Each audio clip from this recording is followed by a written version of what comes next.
before, I'm unsure pa for my final year here in Lasal. Pero looking back sa mga experiences ko, no, yun nga, second year, third year ako, no, biglang, yun nga, may mga atas ako na biglang umalis and I have to step up agad. Parang hindi pa ako ready. So parang hindi siya maganda for me. So, yun lang, after the season, nag-pack ako and kami mga batchmates, parang nag-usap din. Ayun, parang na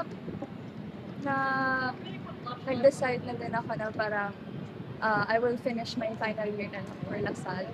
Kasi ayoko din na yung mga bata na iwan namin agad. And yun, gusto rin namin parang ibigay kay Coach Ramil. Kasi I know na parang gusto niya din kami nga tapusin yung final year. So, ayun. Ito na yung parang hinihintay nila na sagot. So, yun na nga. We have finally decided na ilalaro yung final year namin here sa Lasal and we're excited for what's to come next season.